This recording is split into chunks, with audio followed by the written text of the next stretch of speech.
India में as such disaster management की कोई पब्लिक डिबेट या disaster management as a political issue नहीं बन पाए हैं। आप देखो हर 10 मीटर पे आपको एक नई, इसको आप इंस्टीट्यूट तो नहीं बोलो, एक शॉप बोल दो, इतनी दुकानें खुल रखी हैं इनकी।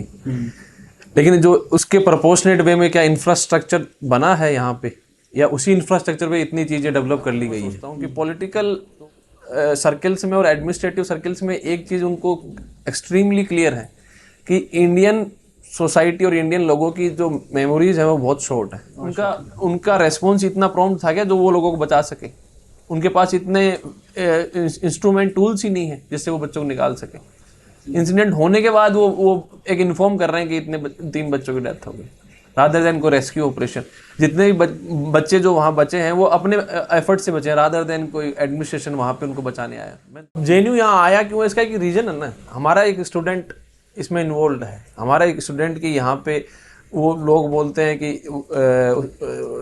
उसकी मृत्यु हुई, हम कहते हैं यहाँ पे हत्या हुई उसकी। हमारे एक स्टूडेंट था जो पीएचडी कर रहा था शाह में, स्कूल ऑफ एस्थेटिक आर्ट्स में।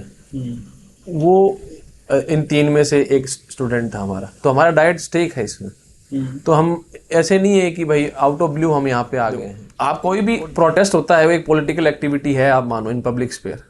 हम पॉलिटिसाइज नहीं कर रहे हैं। हम स्टूडेंट्स, देखो स्टूडेंट जब खड़े होंगे तो वो कोई एक पार्टी को प्रेस थोड़ी कर रहे हैं। जो पार्टी डायरेक्ट रेस्पॉन्सिबल है, हम गवर्नमेंट को, अब वो बोल रहे हैं कि आप वर्सेस बीजेपी कर रहे हैं। आप यहाँ पे गवर्नमेंट, आपकी गवर्नमेंट है यहाँ पे, तो उसको हम बोलेंगे आपके अंडर में एमसीडी है, क्यों नहीं बोलेंगे।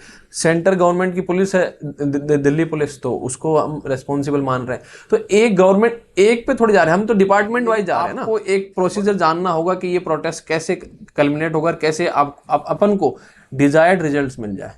केवल कंपनसेशन नहीं है, मैं फिर बता रहा हूँ, एक ऐसे चेंजेस जो आगे अपन को ये ट्रेजेडी या इसके रिलेटेड कोई भी ऐसी चीज़ें वापस ना हो, उसके लिए मेरे हिसाब से अगर वो लोग जो यहाँ पे एस्पिरेंट हैं, वो जेएनयू से या कोई भी इंस्टीट्यूट, जितने भी ऑर्गेनाइजेशंस आए हैं यहाँ पे, उनके साथ एक साथ करें तो सही रहे, क्योंकि स्टूडेंट। हेलो ऋषभ, कैसे हैं आप? बहुत समय हो गया मिले हुए। अब एक नया इशू निकल कर आ गया है ओल्ड राजेंद्र नगर में। 3 बच्चों की मृत्यु हो गई है बेसमेंट में पानी भरने से। तो आप भी यहाँ पे रहे हो, मैं भी यहाँ पर रहा हूँ। अपन को पता है जिस एरिया में कोचिंग्स हैं वो लो लाइंग एरिया है, वहाँ पर पानी भरता ही है हर साल। बट नेग्लिजेंस एक बहुत बड़ा इशू है जिसकी वजह से ऐसा हुआ। एमसीडी का नेग्लिजेंस, कोचिंग इंस्टीट्यूट्स का नेग्लिजेंस। डबल बेसमेंट था जिस बेसमेंट में पानी भरा, एक फ्लोर है, फिर उसके नीचे एक और फ्लोर है जिसमें पानी भरा, और बहुत तेज़ी से पानी अंदर जा रहा है। और it was very difficult for students to come up. वो वीडियोस अगर आप देखेंगे, आपने देखा भी होगा, तो इट इज़ वेरी डिफ़िकल्ट। उतना तेज फ्लो में पानी आ रहा है, उसके अगेंस्ट जाना इट इज़ वेरी डिफ़िकल्ट। 3 बच्चे थे, नए बच्चे थे, ज़्यादा पता नहीं था। एक आपके जेएनयू का बच्चा था, 28 साल उम्र थी, पीएचडी कर रहा था। 2 बच्चियाँ थी, 21 साल एक की उम्र थी, 25 साल दूसरी की उम्र थी। तो इस तरह के इश्यूज़ अगर इतनी प्राइम लोकेशन में होंगे, आप 5-7 किलोमीटर का रेडियस ले लीजिए, प्राइम मिनिस्टर ऑफिस यहीं पर है, पार्लियामेंट यहीं पर है, प्रेसिडेंट का रेसिडेंस यहीं पर है, और इतने प्राइम लोकेशन में दिल्ली में इतना बड़ा नेग्लिजेंस हो रहा है। एमसीडी की तरफ से, पुलिस का बूथ है सामने, पुलिस की तरफ से, और उसके अलावा जो रिस्पॉन्स है गवर्नमेंट का, that is also very lukewarm. तो इस पूरे इशू पे गवर्नेंस इशू एक बहुत बड़ा निकल कर आता है। इस पर आप क्या बोलना चाहेंगे? देखो, पहले तो जो इंसिडेंट हुआ है वो बहुत ही हॉरिफिक हुआ है। 3 बच्चे, वो भी एस्पिरेंट, वो भी इस एज पे जब वो अपने ड्रीम्स लेके आए थे यूपीएससी का, वो यहाँ पे स्ट्रगल कर रहे थे, यहाँ पे कोचिंग्स ले रहे थे। और सभी बच्चे जनरली जो अब यूपीएससी में आते हैं, इनिशियली यहाँ पे सभी कोई ना कोई प्रिपरेशन स्टार्ट करते हैं तो कोचिंग इंस्टीट्यूट्स में जाते हैं। लेकिन कोचिंग इंस्टीट्यूट जो यहाँ पे प्रोलिफरेट हुए हैं, आप देखो हर 10 मीटर पे आपको एक नई, इसको आप इंस्टीट्यूट तो नहीं बोलो, एक शॉप बोल दो, इतनी दुकानें खुल रखी हैं इनकी। लेकिन जो उसके प्रोपोर्शनेट वे में क्या इंफ्रास्ट्रक्चर बना है यहाँ पे, या उसी इंफ्रास्ट्रक्चर पे इतनी चीज़ें डेवलप कर ली गई हैं। तो अब यहाँ पे केवल कोचिंग इंफ्रास्ट्रक्चर ही बेसमेंट में नहीं है, सारी लाइब्रेरीज अपन देखते हैं, जो सो कॉल्ड रीडिंग रूम्स हैं, वो सभी बेसमेंट में हैं। लेकिन यहाँ पे बहुत चीज़ें अपन एज ए यूपीएससी स्टूडेंट अपन पढ़ते हैं, गवर्नेंस इशू पढ़ते हैं, इंफ्रास्ट्रक्चर इश्यूज पढ़ते हैं जो इंडिया फेस कर रहा है। लेकिन अगर अपन रियल देखें तो रियल एक्सपीरियंस अपन यहाँ देख रहे हैं कि इंफ्रास्ट्रक्चर कैसे बनाया जा रहा है, कितनी सेफ्टी प्रोटोकॉल्स फॉलो किए जा रहे हैं। और अब इस इंसिडेंट में सब कुछ एक सामने आ गया है कि कैसे कितने नेग्लिजेंस चल रहा है, वो भी दिल्ली में जो चल रहा है, कैपिटल ऑफ द इंडिया। अगर यहाँ पे ये इतना नेग्लिजेंस चल रहा है तो और सिटीज़ में और इंडिया में कितना रूल्स फॉलो हो रहे हैं वो आप और मैं इमेजिन कर सकते हैं, बिल्कुल नहीं हो रहे। अब इसमें बहुत से लोग बोल रहे हैं कि कौन कौन डायरेक्ट मतलब रेस्पॉन्सिबल है, कौन इनडायरेक्टली रेस्पॉन्सिबल है। लेकिन इसमें देखें तो ये पूरा सिस्टमिक इशू है, पूरा गवर्नमेंट का। अगर अपन देखें तो गवर्नमेंट का एक्सट्रीमली लूप वॉर्म जो आपने रेस्पॉन्स बताया, वो इस वजह से है जो मैं देख पा रहा हूँ, क्योंकि वो गवर्नमेंट का हर डिपार्टमेंट इसमें कहीं ना कहीं इन्वॉल्व था। हर डिपार्टमेंट का एक रोल है जो यहाँ पे सेफ्टी, ऐसे केवल वाटर सेफ्टी नहीं, यहाँ पे फायर सेफ्टी भी उनको देखनी होती है। यहाँ पे इलेक्ट्रिसिटीज आप देखो, यहाँ पे ट्रेवल करोगे ना, आप चलोगे तो कितने वायर्स आपके सर के ऊपर से बिल्कुल हाई टेंशन, हाँ, नीचे खड़े होकर वो पकड़ लो उनको। हाँ, थोड़े दिन पहले आई थिंक एक बच्चा जो यूपीएससी मेंस अभी पटेल नगर में वहाँ पे हुआ है, उस इंसिडेंट को अच्छा जितना वो किसी ने हाईलाइट नहीं किया, जबकि ये बहुत बड़ा मेजर इशू है। अगर हाई टेंशन लाइट जब लाइनें जा रही हैं वहाँ पे कोई भी मतलब इंसिडेंट हो सकते हैं, इररेस्पेक्टिव ऑफ कोई भी वेदर हो। लेकिन इस इंसिडेंट में ये रिफ्लेक्ट हो गया है कि कोई भी जो अथॉरिटीज़ हैं, कोई भी गवर्नमेंट का डिपार्टमेंट है, वो इंडिया में सेफ्टी प्रोटोकॉल्स को कोई सीरियस ले नहीं रहा है। और जैसे मैं अपन ने कल डिस्कस किया था कि इंडिया में एज सच डिजास्टर मैनेजमेंट की कोई पब्लिक डिबेट या disaster management as a political issue नहीं बन पाया। अब ये स्टूडेंट जो प्रोटेस्ट कर रहे हैं वो अपना वो बिल्कुल सही है, क्योंकि वो रोज़ ये चीज़ फेस कर रहे हैं। यहाँ पे एक स्टूडेंट केवल जब ये चीज़ें पढ़ने आता है, जब वो यूपीएससी की प्रिपरेशन करने आता है, तो ये सोचो ये उसकी ये प्राइम एज है और इसी टाइम वो मैच्योर होता है। जब वो मैच्योर हो रहा है तो ये चीज़ें वो देख रहा है कि किस किस तरह से वो एक्सप्लॉइट हो रहा है। यहाँ पे फिजिकली एक्सप्लॉइट हो रहा है, उसकी हेल्थ डिटोरिएट होती है, मेंटली वो यहाँ पे एक्सप्लॉइट हो रहा है, इमोशनल इशूज, सोशल बॉन्डिंग यहाँ पे देख रहा है कि कोई भी आदमी उसके लिए यहाँ पे कोई भी सोशली अवेलेबल नहीं है, सभी लोग कहीं ना कहीं इंटरेस्ट लेके चल रहे हैं। तो ये सब चीज़ें जब वो मैच्योर हो रहा है तो ये सब चीज़ें उनमें कहीं ना कहीं इनकलकेट होता है, और फिर वो जब अकेडमी जाता है तो वो चीज़ें रिफ्लेक्ट भी होती है एज ए ऑफिसर, क्योंकि वो यहाँ इस राजेंद्र नगर स्पेशली इसमें ORN में और करोल बाग में इनडिफरेंट एटीट्यूड है लोगों का बहुत ज़्यादा।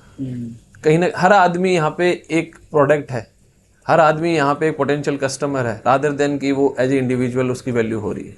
तो ये सब चीज़ें अपन देखेंगे तो ये culmination of different thing, culmination of different loopholes has created this tragedy, I think. Loop form response पे आपने एक बहुत अच्छी बात बोली कि अकाउंटेबिलिटी बहुत सारे डिपार्टमेंट्स पर है।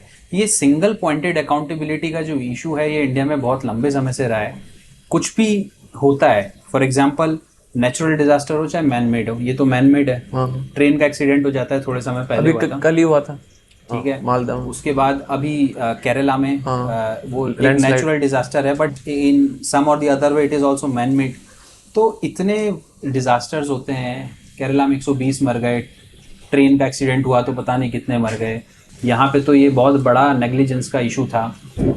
इतने डिजास्टर होते हैं, सिंगल पॉइंटेड अकाउंटेबिलिटी क्यों नहीं रहती है किसकी, कि हम किसी को पिन पॉइंट करके बोल दें कि this is because of you have not taken the initiatives which you should have taken.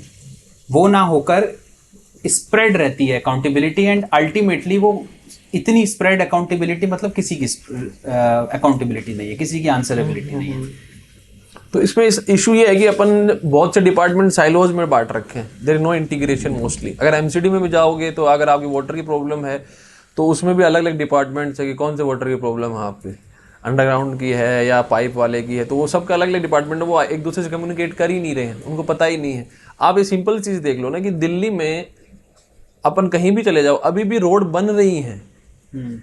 अगर कैपिटल में अब तक रोड नहीं बन पाई हैं तो पूरे ऑल ओवर इंडिया में कैसे रोड्स बनेंगे? क्यों? क्योंकि अब रोड बन गई और फिर कोई पाइपलाइन आएगी, फिर वो उसको उखाड़ दी जाएगी, फिर वापस वो रोड बनेगी, 6 महीने होंगे। तो उसमें भी कितने डिजास्टर्स होते हैं, कितने मतलब अगर आप उन रोड पे चल रहे हो और बारिश के सीजन में कहाँ क्या खड्डा है आपको नहीं पता ना। हाँ, बहुत से ऐसे इंसिडेंट्स ऐसा हैं। होता है, आप चल रहे हैं और मैन होल आया और आप उसमें गिर पड़े, बहुत से इंसिडेंट। लेकिन उसकी कौन रेस्पॉन्सिबल होगा, क्योंकि एमसीडी बोलेगी कि हमने हमारी पाइपलाइन नहीं जा रही थी, अभी पाइपलाइन जा रही थी, हमें नहीं पता था, हमने उसको। तो कोई भी रेस्पॉन्सिबिलिटी लेने के लिए से रेडी नहीं, क्योंकि कोई एक ऐसी सारी जो डिपार्टमेंट्स है वो साइलोज में अभी भी काम कर रहे हैं रादर देन इंटीग्रेशन में। क्योंकि अगर आप रोड बन रही है तो आप एमसीडी वालों से या कोई वाटर पाइपलाइन वालों से बात नहीं करेंगे कि हम रोड बना रहे हैं, next 6 months is there any project from your department that will be going from here, तो हम वेट कर लेते हैं। तो अब जैसे आपने केरला वाला बोला, केरल में अपन ने सबने पढ़ा है, ये कस्तूरा रंगन कमेटी थी जिन्होंने ये वेस्टर्न घाट को इको सेंसिटिव जोन बोला गया था। ये 2008 में थी या 12 में उन्होंने सबमिट करी थी, उसको अब तक डिक्लेयर नहीं करा गया इको सेंसिटिव जोन। और वो इंसिडेंट अब हुआ है, वहाँ पे एक्सट्रीम माइनिंग हो रही है और माइनिंग की वजह से क्या हुआ है, ये लैंडस्लाइड्स हुई हैं। तो अगर कोई अब कांग्रेस बोलेगी कि हमने तो रिपोर्ट्स करी थी, फिर गवर्नमेंट ने एक्सेप्ट नहीं करी, ये चीज़ें चलने वाली, तो मेरे हिसाब से अब ये डेमोक्रेसी है, चल रहा है। लेकिन अगर अपन अवेयर सिटीजन है, मोस्टली अपन तो जब यूपीएससी एस्पिरेंट थे अपन को पता है क्या प्रोसीजर होता है, तो इन चीज़ों को अगर अपन एक बढ़िया स्टेज पे बढ़िया प्रोसीजर के थ्रू अपन इसको रेज करें, खासकर सोशल मीडिया अभी इस टाइम एक बहुत बड़ा पावर है, मीडियम है जिससे आप अवेयरनेस कर सकते हो, तो इनको उठाना चाहिए। क्योंकि ये सिंगल इंसिडेंट्स नहीं है, अगर दिल्ली में हो रहा है और केरल में हो रहा है या बंगाल में एक ट्रेन इंसिडेंट है, ये कहीं ना कहीं एक दूसरे सब लिंक्ड है। क्योंकि और वो एटीट्यूड प्रॉब्लम, हाँ एटीट्यूड रिफ्लेक्ट कर रहा है। ब्लास्ट सॉरी मुंबई में जो अटैक हुआ था उसमें भी इंफॉर्मेशन बहुत पहले मिल गई थी कि सी के रूट से आतंकवादी आ सकते हैं, बट हाँ no one acted on that. Yes, same thing Wayanad में भी, same thing happened here also. तो अभी भी एड हॉक सॉल्यूशन ढूंढने जा रहे हैं rather than permanent solutions. Core issue पे ना जाके पेरिफेरल इश्यूज। ये क्या एटीट्यूड है? Why is this, why do you think this is a very ingrained attitude of our administration? के रिसेंट केस में भी देखिए क्या हुआ, राउज आईएएस के 4 फ्लोर्स हैं, चारों के अलग अलग मालिक हैं, उन चारों को गिरफ्तार कर लिया, राउज आईएएस के मालिक को गिरफ्तार कर लिया, थार वाला जो वहां से जा रहा था जिसकी वजह से सो कॉल्ड वेव्स बनी है पानी की, इट्स लाफेबल, उसको भी गिरफ्तार कर लिया। तो ये एक पेरिफेरल इशू बताता है, जो कोर इशू है उसको सॉल्व नहीं करते हैं। ये एडमिनिस्ट्रेशन में इतना इनग्रेन्ड क्यों है? देखो ये सब चीजें आपको क्या पता, ये ऑप्टिक्स के लिए नहीं कर रहे हैं कि जो चीज आपको दिख रही है उसी को कर लो, लेकिन जो जिस वजह से इंसिडेंट हुआ है, अब उस जो एसयूवी वाले को थोड़ी पता था कि मेरी वजह से हो, या उसका इंटेंशन था वहां से इसे करने का, वो भी अपनी सेफ्टी के लिए धीरे धीरे कार लेके जा रहा था, लेकिन वहां पे ये देखा कि उसकी वजह से वेव्स क्रिएट हुई हैं। अगर ऐसा तो इसकी वजह से वेव क्रिएट हुई है, वो वहाँ पे नाला फटा है, तो जो नाला जिसने वहाँ पे वो ले डाउन किया था उसको भी पकड़ लो, फिर सभी को पकड़ लो, फिर वहाँ जो जिसने सीमेंट प्रोवाइड कराई थी या वहाँ पे टार प्रोवाइड कराया था सबको पकड़ लो। ये सब ऑप्टिक्स पे जा रहे हैं रादर देन परमानेंट सॉल्यूशन। और इंडिया में मेरे हिसाब से जो मैं सोचता हूँ कि पॉलिटिकल सर्कल्स में और एडमिनिस्ट्रेटिव सर्कल्स में एक चीज़ उनको एक्सट्रीमली क्लियर है कि इंडियन सोसाइटी और इंडियन लोगों की जो मेमोरीज है वो बहुत शॉर्ट है। और शॉर्ट है, सही बात है। तो वो ओलंपिक गोल्ड मेडल आएगा और ये सारा, हाँ ये सारा धुल जाएगा, बिल्कुल धुल जाएगा। वो कल पूरे दिन टीवी पे उसी को चलाएंगे, क्योंकि वो ये सोचते हैं कि इंडियन जो सोसाइटी है, इंडियन जो मासेस हैं, उनको डेली एंटरटेनमेंट चाहिए, और उनकी मेमोरी इतनी शॉर्ट है कि वो ये चीज़ें उनका ना वोटिंग बिहेवियर डिसाइड होता है इसकी वजह से कि भाई हम ये इंसिडेंट हुआ है तो हम गवर्नमेंट चेंज करेंगे या रिफॉर्म लाएंगे। वो सोचते हैं कि जब वोट भी होता है तो वो लास्ट दिन या लास्ट एक वीक में क्या इंसिडेंट हो उसकी वजह से डिसाइड होता है। ऐसे ही एडमिनिस्ट्रेशन में आप देखोगे एमसीडी के 2 इंस्पेक्टर लेवल ऑफिसर्स को उन्होंने सस्पेंड किया है या उन पे केसेस करें। मतलब इंस्पेक्टर लेवल पे पॉलिसी मेकिंग होती है क्या, आप बताइए मेरे को। एग्जैक्टली, पॉलिसी कौन बना रहा था? हाँ वो पॉलिसी इम्प्लीमेंटेशन में है, पॉलिसी मेकिंग में कौन है? क्या उनको गिरफ्तार कराया गया आज तक? सही बात है। आप कमिश्नर उस टाइम पे क्या थे या अभी कमिश्नर क्या थे, क्या उनके मेंटेनेंस टाइम पे हुआ था? ये आपको पता है कि फिक्स, सबको पता है फिक्स इस टाइम पे मानसून आएगा, इस टाइम हैवी फ्लो वाटर रहेगा, हमें इस टाइम ड्रेन्स खाली चाहिए, हमें इस टाइम जितना भी प्रोटोकॉल्स, जितने भी एमसीडी अवेलेबल है, वर्कर्स अवेलेबल हैं, तो हमें अब आपको पता है राजेंद्र नगर में पूरा पानी इधर से न्यू राजेंद्र नगर से नीचे जाता है, वहाँ पे पूरा स्लोप है, तो उनको कोई ना कोई तो ऐसी ऐसी चीज़ें करनी चाहिए। आप ये देखो कि उसके मतलब 20 मीटर दूर ही पुलिस की बूथ है, उनका रेस्पॉन्स इतना प्रॉम्प्ट था क्या जो वो लोगों को बचा सके? उनके पास इतने इंस्ट्रूमेंट टूल्स ही नहीं है जिससे वो बच्चों को निकाल सके। इंसिडेंट होने के बाद वो एक इन्फॉर्म कर रहे हैं कि इतने 3 बच्चों की डेथ हो गई, रादर देन को रेस्क्यू ऑपरेशन। जितने भी बच्चे जो वहाँ बचे हैं वो अपने एफर्ट से बचे हैं, रादर देन कोई एडमिनिस्ट्रेशन वहाँ पे उनको बचाने आया। मैंने तो नहीं देखा। पुलिस भी काफ़ी लेट पहुंची है।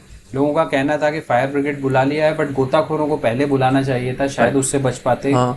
बट मतलब एक इमीडिएट रिस्पांस होता है किसी भी डिजास्टर के लिए, एक प्रोएक्टिवनेस होती है गवर्नमेंट में कि यहाँ पर इशू है, कुछ भी हो सकता है। वो प्रोएक्टिवनेस शो नहीं होती है कहीं पर भी गवर्नेंस में, इवन पुलिस एडमिनिस्ट्रेशन। इंडिया में डिजास्टर मैपिंग भी कहाँ सीरियस ली जा रही है। मतलब चलो अपन ने ना हिमालयाज में डिजास्टर मैपिंग कर ली कि लैंडस्लाइड का ये एरिया, ये जोन है, यहाँ पे फ्लडिंग जोन है, अपन ने सब चीज़ कर ली, लेकिन क्या अर्बन में अपन ने डिजास्टर मैपिंग करी है कि यहाँ पे मेजर वाटर फ्लो आता है, कितनी ना अंडर पासेस ब्लॉक हो जाते हैं। एग्जैक्टली थोड़ी सी मतलब 2 घंटे अच्छी बारिश हो जाए तो एवरीथिंग इज ब्लॉक्ड। आप दिल्ली में ना आप गाड़ी नहीं चला सकते, पूरी दिल्ली जाम हो जाएगी। तो ये ऐसा तो है नहीं कि कोई सडन चीज़ें आती हैं, आप सबको पता है कि इस ड्यूरेशन में बारिश आएगी। तो क्या आपने इस डिजास्टर मैनेजमेंट को एक सीरियस इशू बनाया है? आप दिल्ली में इतनी बार इलेक्शन होता है कि डिजास्टर मैनेजमेंट को कोई भी पार्टी ने कि एक पॉलिटिकल मुद्दा या कैंपेन इशू बनाया है? मेरे हिसाब से मैंने नहीं देखा। मतलब अभी तक अपन लोग फ्री बिजली, फ्री पानी पर ही अटके हुए हैं। हाँ, तो दिस इज लाफेबल। मतलब after so many years, so many decades of independence, अभी चाइना बहुत आगे बढ़ गया है अपन। हाँ, कल हाई कोर्ट ने बोला, दिल्ली हाई कोर्ट ने कि what is all about this free बीस if you can't provide the basic infrastructure that is sustainable and also in adhering to the proper safety protocols, तो उस फ्रीबीज का करोगे क्या? एग्जैक्टली तो प्रोसीजर अब यही तो अभी भी आप देखो, अभी प्रोटेस्ट चल रहा है, वो जेन्युइन प्रोटेस्ट है, लेकिन उनकी डिमांड्स कैसे मानी जाएगी या उनको कैसे भी करके उनका अभी भी एडमिनिस्ट्रेशन का और पॉलिटिकल पार्टीज का ये कि कैसे भी करके इस इशू को अभी वहीं का वहीं रफा दफा किया जाए, रादर देन कि कोई सिस्टमिक चेंजेस लाए जाएं, कोई बड़ी पॉलिसीज लाई जाएं।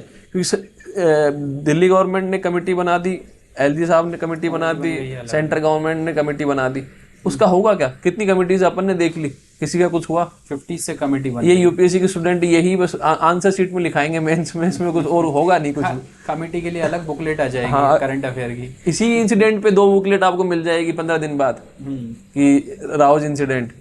यस हाँ, तो लेकिन इसका रियल इम्प्लीमेंटेशन मैंने तो देखा नहीं अभी तक कोई भी ऐसी ट्रेजेडी का।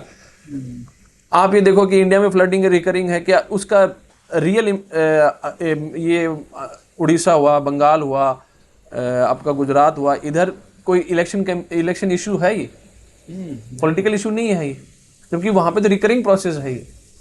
तो इंडिया में इसको सीरियस लिया ही नहीं जा रहा है। वो उनके लिए आदत बन गई है शायद। बिहार में भी अगर आप देखो तो नदियाँ बहुत उफान पर आती हैं और बहुत डिस्ट्रक्शन करती हैं, बट वो एक आदत सी बन गई कि ये तो होता ही है, इसमें गवर्नेंस क्या करेगा? उन्होंने ग्रांटेड कर लिया कि हाँ ये तो होगा ही। तो क्या मतलब अपन बोले this is the fault of the public और this is the fault of the government? Exactly government ना, because government, what is the first duty of government? To protect the citizens. अगर गवर्नमेंट सिटीजन्स को protect नहीं कर रही तो फिर आप ये देखो कि अगर अपना सोशल कॉन्ट्रैक्ट होता है तो उसमें पहला रूल क्या होता है कि under this country I have the security of my life first. और वो बेसिक जो फर्स्ट प्रिंसिपल है सोशल कॉन्ट्रैक्ट है, वही फॉलो नहीं हो रहा इस देश में। कोई भी कैसे भी लाइफ जा सकती है मेरी, गवर्नमेंट की कोई रेस्पॉन्सिबिलिटी नहीं है। मैक्स टू मैक्स क्या होगा, कोई बड़ी नेशनल ट्रेजेडी जिसका इशू बन गया तो उस पर कंपनसेशन मिल जाएगा, 5 लाख 10 लाख। आपका अच्छा दिन हो तो 1 करोड़, इससे ज़्यादा क्या होगा?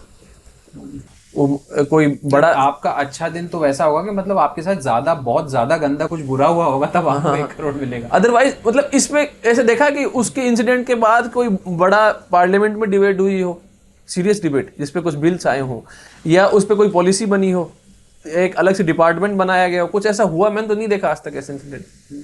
आप जो ट्रेन इंसिडेंट 1 साल पहले हुआ उसके बाद 3-4 हो गए हैं। लेकिन अब वो इशू बनना बंद हो गया क्योंकि वो एक हो गया उस टाइम, उसके बाद अब कोई सीरियस ले नहीं रहा है। कल ही तीन या चार आई थिंक कैजुअलिटीज हुई हैं, अनफॉर्चुनेट कैजुअलिटीज हुई हैं, लेकिन क्या करें। एक इशू और है कि गवर्नमेंट क्विक रिस्पांस करती है, बट क्विक रिस्पांस करती है जो पब्लिक का रिस्पांस हुआ है ना उसको शांत करने के लिए।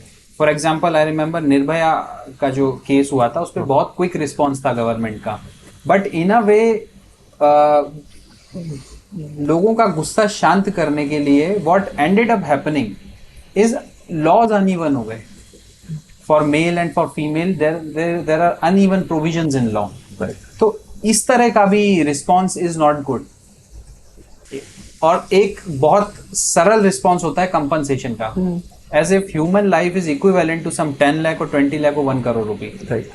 अभी भी डिस्कशन क्या चल रहा है प्रोटेस्ट में कि अभी 1 करोड़ दो, 5 करोड़ दो। हाँ, मतलब 5 अगर आप बोलोगे तो वो घटते घटते 1 पर आएंगे, बट एलजी साहब ने 10 लाख रुपए बोल दिया है ऑलरेडी। तो वो 10 लाख से उनके पेरेंट्स से पूछो ना कि 10 लाख के लिए थोड़ी उनको ऐसे इतना बड़ा कहेंगे भाई हमसे 10 लाख ले लो, हमारा आदमी ला दो, आदमी ला दो। तो आप देखो सी डिबेट कहाँ जा रही है कि कंपनसेशन कम मिला है ज़्यादा, कैसे क्वांटिफाई करोगे आप एक ह्यूमन लॉस को। उसको उनके पेरेंट्स को पूछो ना आप कि आप उन्होंने उसके लिए कितने सपने करे थे, उसके हिसाब से उन्होंने अपनी ज़िंदगी भी उस हिसाब से सेटल करी होंगी। कई पेरेंट्स तो शिफ्ट हो जाते हैं दिल्ली अपने बच्चों के लिए, वो अपनी जॉब छोड़ देते हैं या कोई जॉब स्टार्ट कर लेता है कि मेरे बच्चों को फाइनेंस कर सकूं। तो उनसे तो कोई पूछा ही नहीं जा रहा है, डिसाइड हो रहा है ये रोड्स पे कि नहीं 10 लाख सही रहेंगे या 20 लाख, क्योंकि ये सभी शॉर्ट टर्म सोल्यूशन चाह रहे हैं। सॉल्यूशन शॉर्ट टर्म नहीं हो सकते ना, सॉल्यूशन ये शॉर्ट टर्म तो आपको किसी को शांत करने के लिए किया जा रहा है। और इंडिया में उसी से इशू वही बता रहा हूँ ना, इंडिया में ये देखा जा रहा है कि मुद्दा जल्दी से जल्दी भुलाया जाए रादर देन इसका परमानेंट सॉल्यूशन किया जाए। परमानेंट सॉल्यूशन ना अभी कोई ऐसा प्रोटेस्ट, एक निर्भया वाला जरूर अपन ने देखा जिसमें एक क्वांटिफाइबल लॉ निकला है कि मतलब उसमें कुछ ऐसे सॉल्यूशंस आए हैं जिससे बहुत कुछ डिटरेंस क्रिएट हुआ है सोसाइटी में, कुछ रहे हैं। हिस्ट्री में विशाखा गाइडलाइंस देखो, जब वो आई थी तो उसका बहुत तगड़ा इम्पैक्ट है आज भी, लेकिन वो सुप्रीम कोर्ट के थ्रू आया rather than yes it must come from the legislature not from the supreme court. Exactly. और उस पर अभी तक कोई लॉ नहीं बना है। प्रकाश सिंह का जो केस था उसमें पुलिस रिफॉर्म की बात की कोर्ट ने, उस पर कुछ नहीं हुआ है आज तक। इनफैक्ट अडेरेंस नहीं हो रहा, स्टेट गवर्नमेंट वो उसको फॉलो ही नहीं कर रही है क्योंकि उनको रिपरकशन का कोई ऐसा फियर ही नहीं है। एग्जैक्टली। करप्शन बहुत बड़ा इशू था, अभी भी है। अन्ना हजारे बैठे, इंडिया अगेंस्ट करप्शन चला, उतने बड़े मूवमेंट के बाद लोकपाल लोकायुक्त को थोड़ा सा स्ट्रॉन्ग किया गया है। But again you know it is not enough what you say, because this attitude, you know, it is a attitude problem of government कि कैसे भी मुद्दे को शांत करो। देखो आप ये देखो आयरनी देखो कि जो अन्ना हजारे आपने स्टार्ट किया वहाँ से एक पार्टी निकली आम आदमी पार्टी, और आम आदमी पार्टी का इस टाइम रेस्पॉन्स देखो आप क्या है, वही है जो पहले कांग्रेस का या बीजेपी का हुआ करता था। एग्जैक्टली। तो एडमिनिस्ट्रेशन इतना स्ट्रॉन्ग है कि कोई भी नया ग्रुप आए political as a political party जो उस टाइम बहुत ही रेवोल्यूशनरी था, वो बहुत ही प्रो पीपल था, लेकिन अब उनका एटीट्यूड कैसा हो गया है, अब उनका यही हो गया है कि वही ब्लेम गेम कि this is not in our hand, हमने ये कर दिया था। लेकिन सब्सटेंशियल कोई एडमिनिस्ट्रेशन या कोई ऐसी ब्रांच गवर्नमेंट की जो एक्सेप्ट कर रही है कि नहीं इट्स आवर फॉल्ट, कोई अनइक्विवोकेबली बोल रहा है कि ये हमारी गलती है। मेरे हिसाब से मैंने तो नहीं सुना किसी से भी, सब बोल रहे हैं हमारी तरफ से तो हमने तो बहुत कुछ कर लिया था, अब नहीं हुआ तो हम क्या कर सकते हैं। उस वहाँ पे वो फाइल नहीं गई थी, वो नहीं सुन रहा था, लेकिन 3 बच्चे तो चले गए ना। एग्जैक्टली। अब आप बोलते रहो, वो पेज दिखाते रहो। इनफैक्ट यहाँ कंप्लेन भी करी गई थी, मैंने उसमें अपन ने देखा है, इसी बेसमेंट की कंप्लेन भी करी गई। एक लड़का वीडियो बनाकर लेके गया है, पहले उसने कंप्लेन की है, वो nobody paid heed to it, फिर डिजास्टर होना। अभी मेरा फ्रेंड बोल रहा था कि राजेंद्र पैलेस या करोल बाग में ORN में ये नहीं लग रहा था कि there was a tragedy in waiting. आप कोई भी जगह चले जाओ, यहाँ पे कोई भी ऐसे जितनी भी बिल्डिंग्स बनी हुई है, क्या वो फायर प्रोटोकॉल्स या ये सेफ्टी प्रोटोकॉल्स फॉलो कर रहे हैं। आपको राजेंद्र नगर में अगर कोई प्रॉपर्टी लेनी है और आप गलती से लोन लेने गए तो आपको NOC मिलेगी ही नहीं, बैंक वाले आपको लोन नहीं देंगे। कारण क्या है, वहाँ पे फायर ब्रिगेड नहीं पहुँच पाता है। हाँ, गलियाँ इतनी छोटी हैं, इतनी ज़्यादा क्राउडेड हैं, बिल्डिंग 4-4 कई जगह 5 माले की बनी हुई है, परमिशन नहीं है। उसके बाद भी I don't know how bribery देके या कुछ भी करके MCD में दे मेक इट। और आप बेसमेंट के प्रोटोकॉल देख लो ना, बेसमेंट में क्या होता है भाई, एक एंट्री एक एग्जिट 2 डिफरेंट होनी चाहिए ना। कौन यहाँ पे तो मैंने देखा नहीं कहीं फॉलो हुआ है। G20 टाइम पे इन सबको बंद करा गया था। G20 जब समिट हो रही थी तो सभी जितने भी बेसमेंट वाले जितने भी बिजनेस चल रहे थे उन सबको उस टाइम सीलिंग हुई थी, लेकिन वो G20 टाइम पे हुई थी, उसके बाद वापस ओपन कर दिया गया था। उस टाइम जितने भी अंडरग्राउंड में चाहे लाइब्रेरी हो, जिम हो, चाहे इंस्टीट्यूट, उन सबको बंद कर दिया गया था। लेकिन वो 15-20 दिन का अफेयर था। जब उस टाइम उन्होंने बंद कर दिया तो फिर वापस स्टार्ट कैसे किया? G20 तो लास्ट ईयर ही हुआ है ना, तो उस टाइम उन्होंने आइडेंटिफाई कर लिया कि भाई ये अब सेफ्टी प्रोटोकॉल्स अडेयर नहीं कर रहे, तो अब वापस ओपन हुए कैसे? वो G20 जैसे ही समिट ओवर हुई वापस स्टार्ट हो गए, कैसे हुए हैं वो? कोई इसका मतलब कोई आंसर दे सकता है? तो गवर्नमेंट कुछ थोड़े टाइम के लिए इंपॉर्टेंट इवेंट के लिए टाइट होती है और फिर ढीला छोड़ देती है। तो व्हाट दिस शोज कि उनको पता तो है कि इलीगल कहाँ बना हुआ है। हाँ, चल रहा है मामला। ऐसा नहीं है वो अवेयर नहीं है। अब उनको ये थोड़ी अब पता थोड़ा लगा कि राउज IAS में इतने नीचे पुलिस के हाथ लंबे हैं, पर वो पकड़ नहीं रहे किसी को। पुलिस या MCD सबको पता है। ये आपको पता होगा कि बिना MCD परमिशन के कोई एक ईंट भी नहीं रख सकता है यहाँ। होगा ही नहीं। तो वो बोले कि नहीं वी वर नॉट अवेयर। आप मतलब ये तो मत बोलो ना आप अवेयर नहीं थे। हाँ भाई, कहाँ करप्शन हुआ है उसको आपको नहीं पता होगा, लेकिन ये तो पता है कि करप्शन तो हुआ और MCD की परमिशन से ही चीज़ें बनती हैं। अब वो अपन को दिखाने के लिए कुछ बुलडोजर चला देंगे, किसी के पेमेंट्स वगैरह ये कर देंगे, उससे कोई सोल्यूशन थोड़ी है। बहुत से कोचिंग्स का बेसमेंट सील कर दिया है, बहुत सी मेजर कोचिंग्स की बिल्डिंग सील कर दी है। रैम्पेंट सीलिंग चल रही है अभी, just to show that things are going on. मेरे को नहीं लगता है बहुत लंबे समय तक चलने वाला है। सीलिंग ड्राइव एक और चल चुका है दिल्ली में कुछ सालों पहले, वो सब भी सीलिंग जो करा गया था शायद आई डोंट थिंक सो इतना सक्सेसफुल हुआ। अभी भी सीलिंग ड्राइव चल रहा है, बट वो जो एक मेजर चीज आप बोल रहे हो ना, डबल एंट्री, वो सीलिंग्स आज नहीं तो कल वापस खुल जाएंगी। अभी भी जो आप बोल रहे हो डबल एंट्री कैसे लाओगे? जो सीलिंग की इंटेंसिटी है वो ORN रीजन में भी इसी में ही है। और कहीं चले जाओ आप, चाहे पटेल नगर चले जाओ, आप यहाँ राजौरी गार्डन चले जाओ, वहाँ बंद नहीं कर रहे हैं क्योंकि यहाँ इंसिडेंट हुआ तो एक बार दिखाने के लिए यहाँ हमने बंद कर दिया। जैसे लास्ट ईयर मुखर्जी नगर में एक फायर इंसिडेंट हुआ था, संस्कृति IAS था, बच्चे उसमें काफी जल गए थे और काफी मृत्यु हुई। वो 2 महीने बाद वापस स्टार्ट हो गया, सोचो। और वो वैसी कंडीशन है, कुछ नहीं हुआ है। तो it is just to show that something is going on, they do it, और उसके बाद फिर वो भूल के नॉर्मल अपने बिजनेस पे वापस आ जाते हैं। वो दिखाने के लिए करते हैं। Do you really think bribery is involved in all this? Everywhere ना, बिकॉज आप ये देखो ना कि राजेंद्र, पहले इस रोड पे अपन चलेंगे ना तो इतना इलीगल पार्किंग्स हैं, इतनी गाड़ियां रोड पे खड़ी हैं। आपको लग रहा है पुलिस जब जो चौकी वहीं है, पुलिस की चौकी, तो बिना परमिशन के इतनी गाड़ियां खड़ी हो सकती हैं? Now, I have been watching this protest from last 2-3 days. वहाँ पर गुट बन गए। अच्छा। हाँ, और गुट ऐसे बने हैं कि एस्पिरेंट्स जो हैं, जो ORN में रहते हैं, जो रेसिडेंट हैं यहाँ के, कोचिंग्स में जाते हैं, सिविल सर्विसेज के जिनकी परीक्षा है, अभी मेंस आ रहा है, वो सारे बच्चे वर्सेस JNU, उसका ABVP ग्रुप, अब या आप बोल दो लेफ्ट लीनिंग जो बच्चे हैं, या फिर DU के बच्चे जो यहाँ पे प्रोटेस्ट में आए हैं। अब एस्पिरेंट्स का कहना है कि भाई हमको ये बच्चे नहीं चाहिए क्योंकि ये पॉलिटिसाइज कर रहे हैं। पॉलिटिसाइज इस हिसाब से कर रहे हैं कि ये पूरे मुद्दे को बीजेपी वर्सेस आम आदमी पार्टी इस तरह का कुछ बना दे रहे हैं। Then they will start with their own ideology, Karl Marx and Das Kapital, of course. तो ये डिबेट बहुत तेजी से चल रहा है। एस्पिरेंट्स चाह रहे हैं कि इसको पॉलिटिसाइज ना करें, क्योंकि एस्पिरेंट्स ये चाह रहे हैं हम गवर्नमेंट के खिलाफ नहीं है, हम गवर्नमेंट के साथ यहाँ पे रिफॉर्म करवाना चाह रहे हैं। Whereas JNU and the other segment, DU and other segments, वो they are very aggressive as far as the protest goes. तो वहां पर बच्चों को लग रहा है कि गवर्नमेंट का हैवी हैंड आ सकता है हमारे ऊपर अगर ये थोड़ा भी पॉलिटिसाइज हुआ तो, और हमारे मुद्दे पूरे दब जाएंगे। तो do you really think it happens like that? मतलब आपको तो प्रोटेस्ट का थोड़ा, आपको काफी प्रैक्टिस होगा। नहीं, इशू ये नहीं है, प्रैक्टिस नहीं है। देखो अब JNU यहाँ आया क्यों, इसका एक रीजन है ना, हमारा एक स्टूडेंट इसमें इन्वॉल्व है। हमारा एक स्टूडेंट की यहाँ पे वो लोग बोलते हैं कि उसकी मृत्यु हुई, हम कहते हैं यहाँ पे हत्या हुई उसकी। हमारे एक स्टूडेंट था जो PhD कर रहा था शाह में, स्कूल ऑफ एस्थेटिक आर्ट्स में, वो इन 3 में से एक स्टूडेंट था हमारा। तो हमारा डायरेक्ट स्टेक है इसमें तो हम ऐसे नहीं है कि भाई आउट ऑफ ब्लू हम यहाँ पे आ गए हैं। और जेएनयू अगर यहाँ पे आए हैं तो फर्स्ट तो हमारा डायरेक्ट स्टेक है यहाँ पे, हमारे अगर स्टूडेंट के साथ होता है।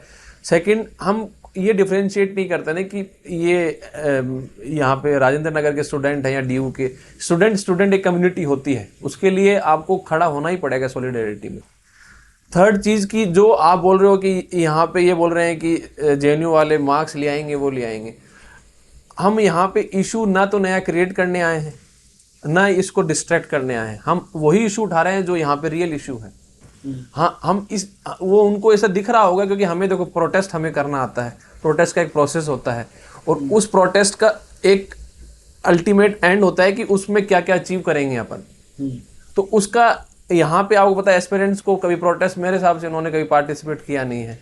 यहाँ पे अभी मैं एक दो वीडियो देख रहा था इनके इंस्टीट्यूट्स के टीचर्स का कि ना वो यहाँ पे होंगे तो पुलिस लाठीचार्ज कर देगी। ऐसे कैसे कर देगी लाठीचार्ज? हम स्टूडेंट हैं, we are asking for something that has been done very negligibly by the government. Government की रॉन्ग डूइंग है, उसके अगेंस्ट हम खड़े हैं। वो हम पे क्यों हैवी हैंड कर देंगे? हाँ, अगर हम यहाँ पे वायलेंस क्रिएट करते हैं क्योंकि जेएनयू को, स्टूडेंट्स को या जेएनयू के कोई भी ऑर्गेनाइजेशंस को, उनको पता है कि प्रोटेस्ट कैसे लीड किया जाता है पीसफुली और उनको कैसे एक अल्टीमेट एंड तक ले जा सकता है। आप जेएनयू में जैसे वो बोल रहे हैं कि ये फ्यूचर एस्पिरेंट हैं पॉलिटिक्स के, इसलिए अपनी पॉलिटिक्स चमकाने आए, ऐसा कोई इशू नहीं। हमारे जेएनयू में भी प्रोटेस्ट चल रहा है और उस प्रोटेस्ट में चलो एक एबीवीपी विंग कर रही है, उस प्रोटेस्ट को आप देखोगे तो बहुत ही जेन्युइन प्रोटेस्ट है। उस प्रोटेस्ट में क्या है कि हमारे जेएनयू में हॉस्टल रिकंस्ट्रक्शन चल रहा है, जिनको रेनोवेशन चल रहा है हॉस्टल्स में, प्लस एक नया हॉस्टल बना है बराक हॉस्टल, उसको अभी अलॉट नहीं किया। लेकिन उसको अलॉट करने से पहले उसमें ना इतने लेकुनाज है, जैसे मान लो कि वाटर आ रहा है छत से, ठीक है, मतलब सीलिंग में लीकिंग है, ये सब चीज़ें हैं। उसको करप्शन के अगेंस्ट एबीवीपी वहाँ खड़ी है। गिवन की एडमिनिस्ट्रेशन अभी भी एबीवीपी का है क्योंकि अपॉइंट किसने किया? वीसी को, इसी बीजेपी गवर्नमेंट ने किया है। बट अब वहाँ पे आप बोल दोगे कि वो बीजेपी के लिए खड़े हैं, नहीं, वहाँ वो स्टूडेंट के लिए खड़े हैं। एबीवीपी स्टूडेंट का इशू है क्योंकि हम फेस कर रहे हैं कि जो रिकंस्ट्रक्शन चल रहा है वो अच्छा नहीं हो रहा है, वो टाइमली नहीं हो रहा है, हम ना डिफ़िकल्टीज फेस कर रहे हैं, प्लस जो हॉस्टल बन गया उसका अलॉटमेंट नहीं हो रहा है। तो जब भी जेएनयू या जेएनयू के जो लोग प्रोटेस्ट करते हैं वो एक जेन्युइन मुद्दा लेके जाते हैं, वहाँ हम लोग हमारे फ्यूचर पॉलिटिक्स ये चमकाने नहीं जाते, ना ये सोच है हमारी, क्योंकि उसके थ्रू हम पॉलिटिक्स में नहीं जाएंगे। ये हम ये बोलना जेएनयू एक ये शो करता है कि स्टूडेंट्स के जो राइट हैं वो आप पीसफुली गवर्नमेंट से कैसे आप उनको ले सकते हो, ये एक प्रोसीजर है। और यहाँ आप देखोगे कि समटाइम्स ना ये इनको फियर है कि यहाँ पे वायलेंस हो जाएगा या कुछ एंटी सोशल एलिमेंट्स आ जाएंगे। जैसे मैंने अभी एक सर्कस सुना कि वो इसलिए नहीं आ रही कि वहाँ पे एंटी सोशल एलिमेंट्स हैं। आपको अपने स्टूडेंट से डर लग रहा है? हमारे जेएनयू में प्रोफेसर आके बैठ जाते हैं जिनकी गलतियाँ हैं, वो डिस्कस करते हैं। हमें पता है कि आपको वहाँ पे अग्रेसिव नहीं होना है, जिसकी गलती है उससे पूछना जरूर पड़ेगा, उसका भी राइट है, राइट टू से। अब अगर केवल यहाँ पे एस्पायरेंट है तो उनके टीचर्स क्यों नहीं आ रहे? वो उनका एक ये ओझा सर ने कल इंटरव्यू दिया ललन टॉप, उन्होंने बोला कि आई एम फियरफुल कि वहाँ पे एंटी सोशल एलिमेंट्स से something happen. JP Kirti sir भी बोले हैं ये बात। ये कैसे पॉसिबल? वो आपके ही तो बच्चे हैं, आर दे अगेंस्ट यू? बस वो चाह रहे हैं कि आप आ जाओ। इसका मतलब इस प्रोटेस्ट में उनको ट्रस्ट नहीं है। यही जेएनयू का होता तो हम वीसी को बुलाते हैं, हम मिनिस्टर को बुलाते हैं, लेकिन आज तक आपने नहीं सुना होगा कि कोई फिजिकल हैकलिंग हुई है या उनके साथ वायलेंस हुआ है, नहीं हुआ। हमें पता है कि प्रोसीजर कैसे होता है। तो इस प्रोटेस्ट को भी जो मेरे को ये लगता है कि जो इंस्टीट्यूट्स हैं वो ये चाह रहे हैं कि कैसे भी करके कि देखो आपको ये सबको, मेरे को भी लग रहा है कि इंस्टीट्यूट्स प्लस गवर्नमेंट एडमिनिस्ट्रेशन ये दोनों मिले हुए ये कैसे भी करके इसको जल्दी से जल्दी काम डाउन करना चाह रहे हैं, सेटल करना चाह रहे हैं। और उनका जितने भी इंस्टीट्यूट ये चाह रहा है कि जितने भी करंटली एनरोल्ड बच्चे हैं इंस्टीट्यूट्स में वही बच्चे प्रोटेस्ट करें, बाकी पुराने लोग जो नई इंस्टीट्यूट्स में या जो कोचिंग नहीं कर रहे वो ना आए। इसका मतलब क्या है? क्योंकि वो बच्चे नए नए हैं, उनको इतना आइडिया नहीं है प्रोटेस्ट का, उनको तो आप कैसे भी बहला लोगे।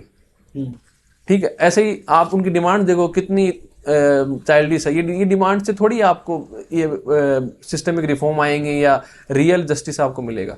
पर इनका जो मुद्दा है वो है किसी भी इशू को पॉलिटिसाइज कर देना। देखो आप कोई भी प्रोटेस्ट होता है वो एक पॉलिटिकल एक्टिविटी है, आप मानो इन पब्लिक स्पेयर। हम पॉलिटिसाइज नहीं कर रहे हैं, हम स्टूडेंट्स देखो स्टूडेंट जब खड़े होंगे तो वो कोई एक पार्टी को प्रेस थोड़ी कर रहे हैं, जो पार्टी डायरेक्ट रेस्पॉन्सिबल है। हम गवर्नमेंट को अब वो बोल रहे हैं कि आप वर्सेस बीजेपी कर रहे हैं, आप यहाँ पे गवर्नमेंट, आपकी गवर्नमेंट है यहाँ पे, तो उसको हम बोलेंगे आपके अंडर में एमसीडी है, क्यों नहीं बोलेंगे। सेंटर गवर्नमेंट की पुलिस है दिल्ली पुलिस, तो उसको हम रेस्पॉन्सिबल मान रहे हैं। तो एक गवर्नमेंट एक पे थोड़ी जा रहे हैं, हम तो डिपार्टमेंट वाइज जा रहे हैं ना, और उस डिपार्टमेंट को जो कंट्रोल कर रहे हैं उसको अपन रेस्पॉन्सिबल मानेंगे।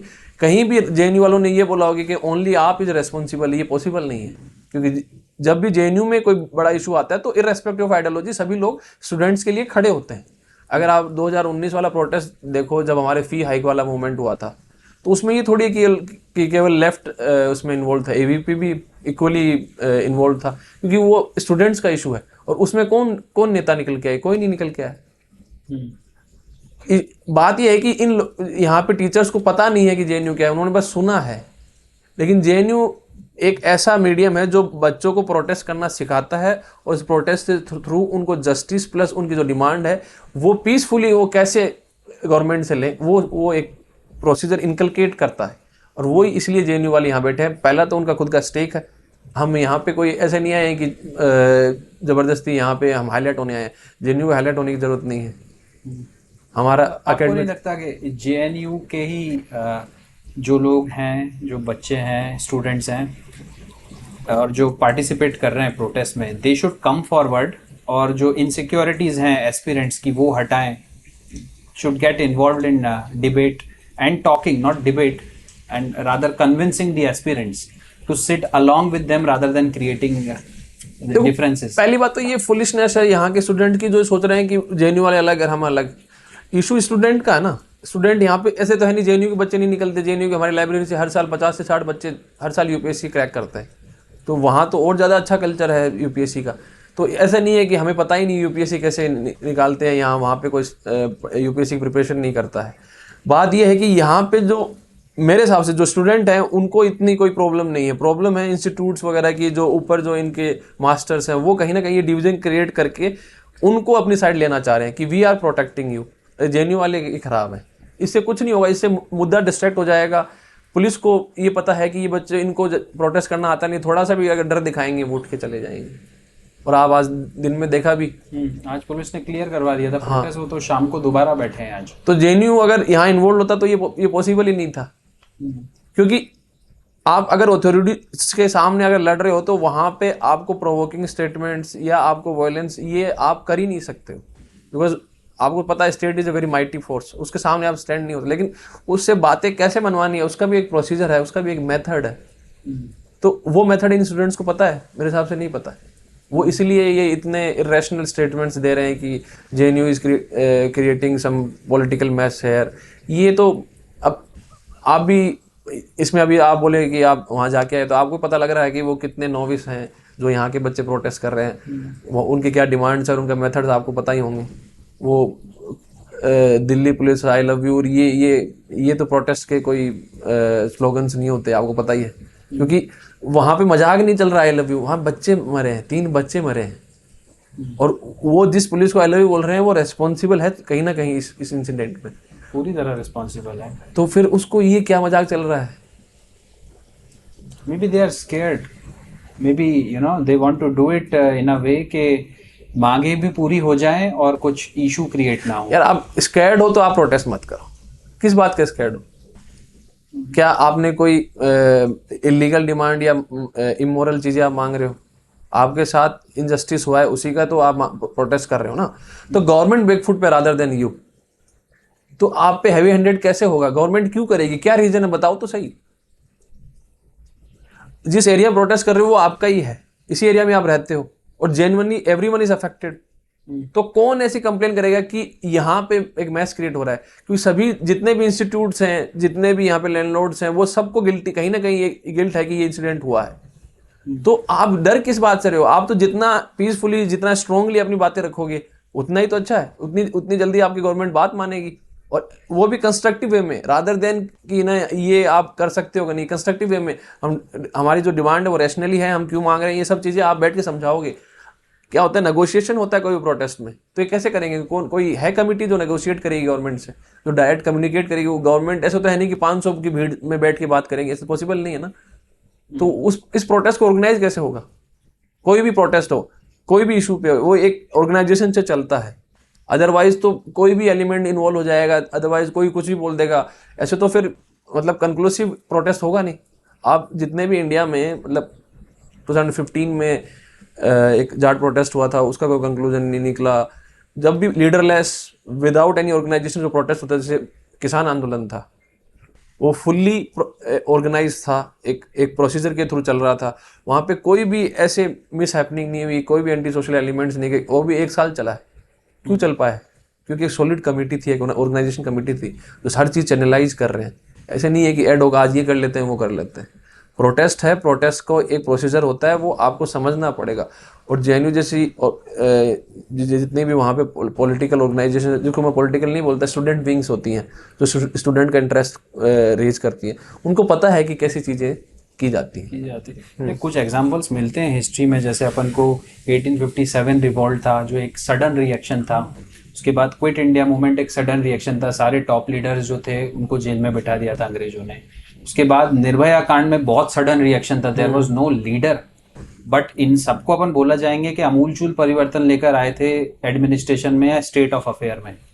तो आपको वैसा नहीं दिख रहा है क्या? Because this is also a sudden response from students, specially aspirants. देखो जो आपने, why do you need an organisation and a leader and things like that? देखो जितने भी आपने इंसिडेंट बताए ना 1857 में, उसमें huge amount of people are involve, mostly from north India. आपको ये पता है, उसमें भी कहीं ना कहीं एक लीडरशिप थी। आप ये देखो, सभी लोग दिल्ली की तरफ आ रहे थे और उसमें ये चाह रहे थे कि वापस मुगल एम्पायर एस्टेब्लिश हो जाए। कहीं ना कहीं वो जो उस टाइम राजा थे, उस टाइम जो मुगल किंग था, उनको लीडर माना गया था, है ना। और वो उस लीडरशिप के कैपेबल नहीं थे, वो बात अलग है। ऐसे ही आपने जो क्विट इंडिया मूवमेंट में गांधी जी ने वहाँ पे एक क्लरिकल कॉल दिया था, प्लस एक मोटिव दिया था, और उन्होंने एक मेथड भी दिया था कि हाउ टू अचीव। उनको अरेस्ट तो कर लिया, लेकिन कहीं ना कहीं एक लीडरशिप तो थी, और जिनसे नेगोशिएट चल रहा था, नेगोशिएशन। आप देखो उस टाइम कितने बिल्स आए, कितनी नेगोशिएशन, कितनी कमिटीज बनी, चाहे वो सब जेल में थे, लेकिन वहाँ पे एक लीडरशिप थी। ऐसे निर्भया में आप मान सकते हो कि भाई इंस्टेंट था और लीडरलेस था, लेकिन उसमें भी आप इतने एनजीओज इन्वॉल्व थे, सिविल सोसाइटीज बहुत ज़्यादा इन्वॉल्व थी। उन्होंने ये सारे इश्यूज उठाए हैं और अलग अलग प्लेटफॉर्म्स पे जाके वो इश्यूज रेज करे हैं। तो विदाउट कोई भी ऑर्गेनाइजेशन के कैसे प्रोटेस्ट को आप कोहेरेंट और उस प्रोटेस्ट को आप इशू बेस्ड बनाओगे? अदरवाइज तो आज इस चैनल पे कोई एक इशू उठा रहा है, दूसरे चैनल पे क्या, तो लोग कंफ्यूज हो जाएंगे ना, अल्टीमेटली चाह क्या रहे हैं। तो एक वॉइस में कैसे बोलोगे? जब एक कमेटी होगी, जब एक प्रोसीजर होगा, जब एक ऑर्गेनाइजेशन होंगी जो इन्वॉल्व है कि हाँ भाई, आपको पता है प्रोटेस्ट एक दिन तो होता नहीं, कम से कम 15-20 दिन का मान के चलोगे, कैसे ऑर्गेनाइज करोगे आप? एस्पिरेंट्स हैं, इनको पढ़ना तो पड़ेगा, 15 दिन का स्टडी लॉस नहीं बियर कर सकते। कोई आदमी 5 घंटे दे सकता है, कोई 10 घंटे दे सकता है, कोई 2 घंटे दे सकता है, वो सब कौन ऑर्गेनाइज करेगा? करियर तो कोई स्टेक पे नहीं लगाएगा ना। तो ये सब चीज़ें इसलिए कमेटी की नीड होती है, इसलिए ऑर्गेनाइजेशन की नीड्स होती है। So what if I ask you finally, what does JNU want from here? Why is JNU involved in this? I do understand कि एक उसमें से जिनकी मृत्यु हुई है वो JNU में PhD कर रहे थे, केरला से थे, बट स्टिल एक बिगर पिक्चर में देखा जाए तो what is the fallout with which JNU wants out of this event which has happened, tragedy which has happened? देखो, again JNU is not asking for something which is the student that is protesting here, which is different from what they are asking. JNU वही demand कर रहा है जो इन students की है, और हमारी कोई इंडिविजुअल डिमांड नहीं है। हमें तो नहीं, हम जो यहाँ स्टूडेंट्स मांग रहे हैं, जो रिफॉर्म ये बोल रहे हैं, वही डिमांड है, डिमांड वही है, बस उनको रखने का तरीका अलग है। गिवन कि यहाँ जो कुछ डिमांड्स हैं, जैसे मैंने देखा कि पेमेंट्स बना दो, वो वो वैसी डिमांड जेएनयू एंडोर्स नहीं करता, लेकिन जो जेन्युइन डिमांड है, जो रिफॉर्म की डिमांड है, जो सिस्टमिक रिफॉर्म की डिमांड है, वही जेएनयू की है। इस केस में क्या डिमांड्स होंगी? वही कंपनसेशन का है, प्लस कि ये ट्रेजेडी अगेन ना हो उसका प्रोसीजर क्या होगा, प्लस जो इस ट्रेजेडी के लिए रेस्पॉन्सिबल है, जो भी इंसिडेंट के लिए रेस्पॉन्सिबल है, उनको आप कैसे, मतलब जैसे अब एमसीडी ने 2 इंस्पेक्टर सस्पेंड कर दिया, उससे तो कुछ दिख नहीं रहा है कि भाई ये इन्होंने किया है। अल्टीमेटली ये जो रेस्पॉन्सिबिलिटी थी ऊपर तक जानी चाहिए, अकाउंटेबिलिटी, वो जेन्यू इंश्योर कराना चाह रहा है कि ताकि एक डिटरेंस क्रिएट हो कि वापस ना हो। क्योंकि मैं आपको फिर बता रहा हूँ कि ये 20-25 दिन में इंसिडेंट भुला दिया जाएगा अगर कुछ कंक्रीट यहाँ से नहीं निकला है तो। और वो जेन्यू चाह रहा है कि ये इंसिडेंट वापस ना हो, तो उसके लिए कुछ कंक्रीट सॉल्यूशंस यहाँ से निकाले जाए।